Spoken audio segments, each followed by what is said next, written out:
이번 성경 캠프 때 우리가 전도사님도 처음 해봤고 여러분도 처음 들어봤을 거예요. 짧은 시간 동안 15강의를 들었었죠. 그러나 많은 내용을 우리가 기억하기보다는 결국 이겁니다. 하나님이 항상 나와 함께 하신다. 결국 15강의를 통해서 여러분들에게 경도하고 전던 것은 임마누엘의 축복이었어요. 다시 말해서 뭐 있어도 되고 없어도 되는데 이것만큼은 우리가 날마다 확인해야 됩니다. 하나님의 자녀라는 사실. 하나님의 자녀면 돼요. 나머지는 뭐 괜찮아요. 뭐 있어도 되고 없어도 되고 이런 일 저런 일 괜찮습니다. 하나님이 나와 함께 하신다면 어떤 상황 속에 있어도 하나님의 이유와 계획이 분명히 있습니다.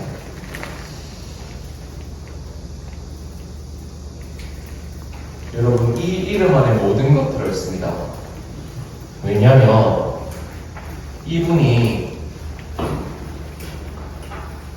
그리스도가 되셨거든요. 그래서 이 이름 안에 모든 것 들어있습니다. 진짜 한번 해보세요. 예수 이름 생각만 해도 권세와 능력이 나타나요. 성경에는 뱀과 정갈을 밟을 능력과 병든 자가 치유하며 무엇보다 이 예수 이름을 우리가 묵상할 때 이 사실이 확인되었습니다. 우리 주변에 있는 많은 불신자들이 예수님이 누구냐라고 했을 때 가장 정확한 설명이 무엇이냐? 그분이 바로 그리스도입니다 라고 말하는 겁니다. 장황한 설명보다 딱 한마디만 하면 됩니다. 예수님이 그리스도입니다. 그리스도가 누구냐? 사단의 권세를 완전히 승리하셨습니다. 하나님 떠난 나의 모든 죄를 대신 십자가에서 피 흘리심으로 깨끗하게 용서하셨어요. 이 그리스도는 하나님을 만나는 길이 되었습니다. 이 그리스도 되신 분이 누구라고요? 예수. 그래서 이 이름 안에 모든 것 다 들어있습니다. 하나님의 자녀가 된 자에게 이제 이 땅에서 할 거는 이거밖에 없어요. 기도로 이 사실을 누리면 됩니다. 정말입니다, 여러분. 기도 도구 하는 게 아니에요. 기도만 하면 돼요. 이 사실이 믿어진다. 그래서 우리가 이번 여름성경 캠프 때 응답 중에 응답이 뭐다? 24다. 기도가 되어지는 거. 하나님 자녀의 모든 생각은 여러분 기도입니다. 그래서 내가 지금 무슨 생각을 하냐가 너무나도 중요해요. 가장 중요해요. 그래서 이번 한 주간은 이 말씀을 여러분들이 좀 같이 기도했으면 좋겠는데요. 이건 한번 찾아볼게요. 마가복음입니다.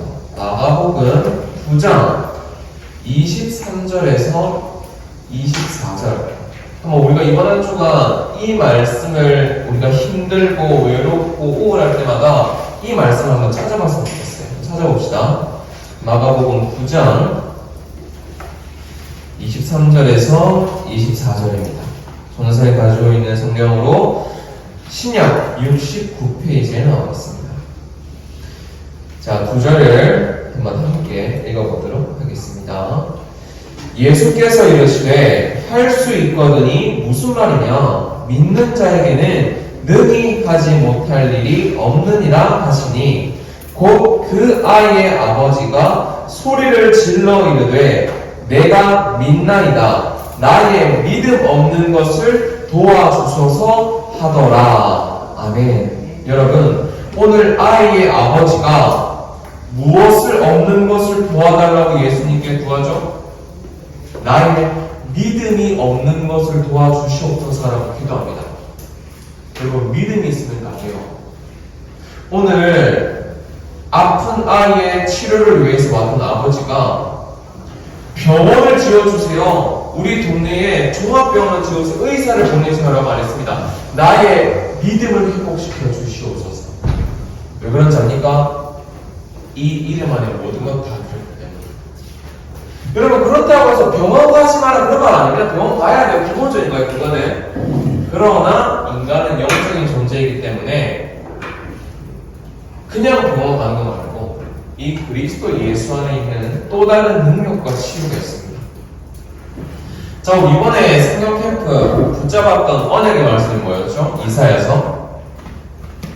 이사야서 우리 15번을 읽었어요. 55장 8절에서 9절이었습니다. 하늘이 땅보다 높은 같이 내 생각과 내 길은 너희의 생각과 길과 다르다라고 말씀에 나와 있습니다. 전도사님은 이번에 강의를 했지만 또 받은 은혜가 뭐냐? 그래, 하나님이 나를 향한 생각과 길은 증인이다. 하나님은 나로 하여금 복음의 증인으로 세우시려고 하시는구나. 이번 주 손과 음성도 똑같습니다. 사도행전 1장 8절 말씀. 오직 성령이 너희에게 임하시면 권능을 받고 내 증인이 되리라. 거기서 내가 누구예요? 예수 그리스도. 저와 여러분은 뭘 하든지 간에 우리는 복음의 증인으로 설 겁니다. 그게 하나님의 생각과 길이기 때문에. 이 속에서 오늘 예수님께서 비유로 말씀하셨어요. 비유라는 것은 직접 설명하지 않고 어떤 것 비슷한 것을 비유해서 이렇게 조금 쉽게 알아듣도록 빗대어서 표현하는 것을 보고 비유라고 합니다. 근데 오늘 제자들이 물었어요. 예수님 그냥 직접 설명하시면 되지 왜 비유를 하셨어요? 라고 물어요. 거기에 예수님께서 뭐라 말씀하시냐? 우리가 오늘 10절부터 읽었었는데요. 예수님께서는 이 씨앗에 대한 비유를 말씀하세요. 앞장서서 마태복음 13장 3절에서 9절에 보면 예수님께서는 이 씨에 대한 비유를 하십니다. 돌짝밭, 좋은 땅 이러면서 이 씨에 대한 비유를 쭉 늘어놓으세요. 그러면서 예수님께서 아까의 제자들이 왜 비유로 말씀하세요? 그냥 직접 말씀하시면 되지 라고 하니까 예수님이 중요한 말씀을 하십니다. 마태복음 13장 우리가 오늘 확인했었던 10절에 보면 이 천국의 비밀을 너희에게는 허락하였으나 그들에게는 허락되지 아니하였다라고 합니다. 저와 여러분들이 이것을 믿고 깨닫는 것은 우리의 능력이 아니에요. 전도사님이 지금 이 시간 여기서부터 여기까지 설명을 너무 잘한다고 해서 여러분들이 믿는 거 아닙니다. 하나님 허락하셔야 돼요. 이걸 다른 말로 하나님의 은혜 주셔야 돼요. 우리가 그리스도를 듣고 그리스도를 깨닫는 것은 하나님의 은혜예요.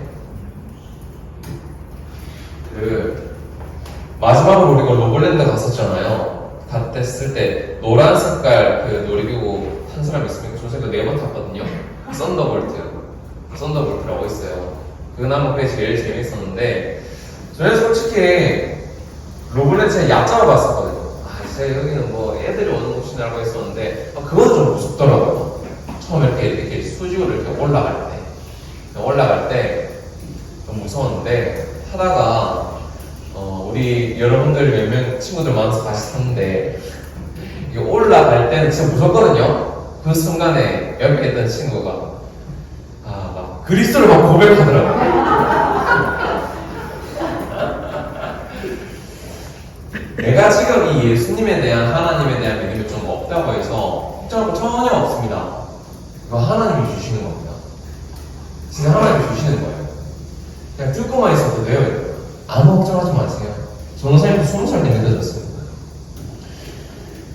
그러면서 예수님이 이 비유에 대한 풀이를 하십니다. 19절부터 23절에 보면 결국 이 씨앗은 하나님의 말씀임을 설명하십니다. 전도사님 말했잖아요. 예배는 잘 드리는 그런 거 없습니다. 자리에만 있으면 돼요. 그러면 오늘 우리 지난 이틀간 성경을 다녀왔죠? 거기 있었던 랩런트들은 지금 당장은 내가 왜 거기를 보고 들고지 이해가 안 되지만 계속 응답됩니다. 하나님이 주신 응답. 그래서 우리가 자리에 있으라고 하는 거예요, 전도사님. 이해 안 되고 이런 플랫폼 막내 파손 이거 이해돼요? 전도사님 가끔 헷갈릴 때가 있거든. 또 뭐야 이럴 거예요. 근데 우리는 하나님이 인도하시기 때문에 자리에만 있으면 하나님이 개인이 맞는 시간표에 따라서 정확하게 알게 하십니다. 아시겠죠? 날마다 하나님의 은혜를 받는 자리에 있으시길 바랍니다. 그런데요. 자, 우리 이번에 일사과도 하면 여러분 딱 이 사람은 기억할 것 같아. 주기철 목사님. 그렇죠? 이분에 대한 정확한 내용은 다 모르더라도 주기철은 기억할 것 같습니다. 일사과고. 많은 것들이 우리가 은혜를 받았지만 그 속에서 이제 고문을 받잖아요. 옥에서 고문을 받다가 이제 무슨 질문을 했는지 모르겠는데 이 일본 형사가 뭐란 말을 질문을 합니다. 그런데 이 주기철 목사님이 뭐라고 하냐면은 하나님이 당신도 기다립니다 했던가 하나님이 당신을 사랑하십니다 라고 말했던 것 같아요. 전사님은 딱 그걸 듣는데 이분은 일본이라는 강대국을 넘어서 영적 싸움을 하신 분이구나를 깨달았어요. 일본이 이런저런 목표 그걸 뛰어넘어서 이분은 여기에 완전히 반란자였어요. 그래서 우리가 일본을 이겨야 돼가 아니라 이걸로 일본 살려야 돼. 그래서 그분이 거기서 우상 숭배를 절대 안 하고 영적 싸움을 할 수 있다는 이유가 그겁니다. 이 이름 때문에. 진짜 증인 아닌데 증인. 감상문을 여러분이 적어주셨는데 어떤 식으로 이렇게 적었다고. 나도 예수를 위해 죽고 예수를 위해 살고 싶다. 성공한 겁니다. 이번 성경에도 성공한 거야.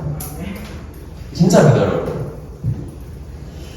또 있었어. 나도 주기철 목사님이 따라갔던 예수를 믿고 싶다. 성공한 겁니다. 진짜 성공한 겁니다.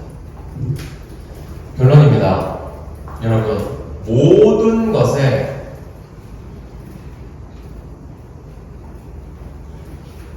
하나님의 의미를 두세요. 모든 것에. 작은 걸수록 이런 습관을 가져야 됩니다. 모든 것에 하나님의 의미를 두세요. 하나님이 원하시는 게 뭘까? 마음속으로 계속 질문하고 또 질문하고 또 질문하세요. 계속 질문하세요. 드디어 나옵니다. 모든 것에 하나님의 의미를 뒀던 증인이 이번 주 인물 요셉 리스트입니다.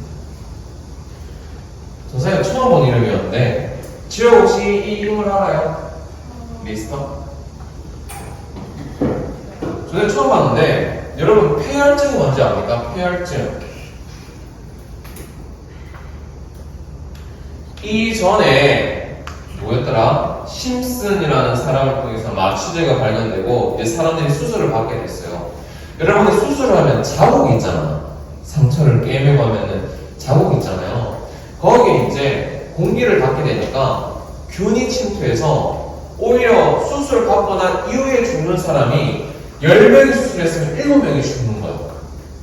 그럼 몇 명이 산다는 말이에요? 10명이 수술 받았는데 3명밖에 못 사는 거야. 나머지는 이걸로 죽어요.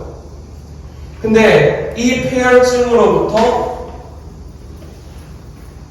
수술에서 끝나는 게 아니라 그래 이게 중요하구나를 이거를 발명한 사람이 바로 이 리스트라는 사람입니다. 이해되시죠? 자, 그런데 여러분 재밌는 사실이 있어요. 우리가 지금까지 보면은 이 리스트라는 인물 앞에 누가 있었냐면은 파스텔르.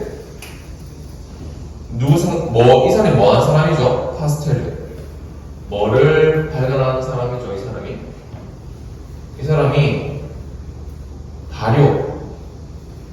이렇게 미생물들의 발효를 발견한 사람이고, 또 이 사람 이후에 바이스라는 사람이 있어요.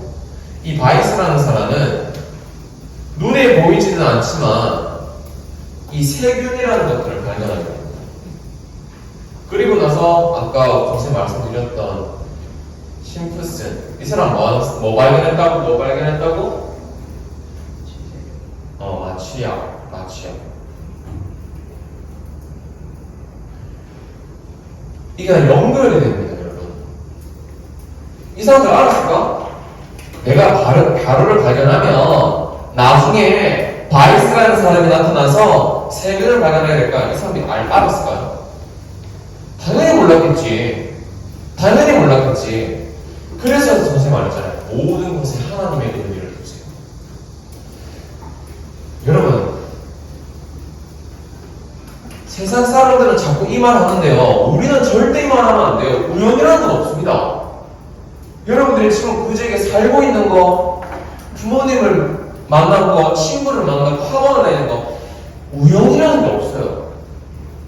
하나님은 당신의 계획을 이루기 위해서 조금 더 우연 없이 정확하게 이루어가십니다. 이 말이 됩니까, 여러분? 이게 사람이 할 수 있는 거예요. 이 내용 다 몰랐을 거야. 자기들이 발견한 것이 연관이 있는 줄. 발견하고 봤더니 연결이 되는 겁니다. 모든 것은 하나님의 의미를 두세요, 여러분. 작은 걸수록 좋습니다. 그리고 꼭 기억하세요.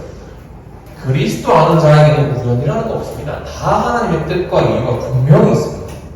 질문해야 돼요. 하나님의 뜻이 무엇일까? 근데 결론은 이미 났어요. 하나님의 뜻은 무엇이냐? 증인되는 거예요. 그럼 그때까지 뭘 하냐? 기도만 하는 거예요.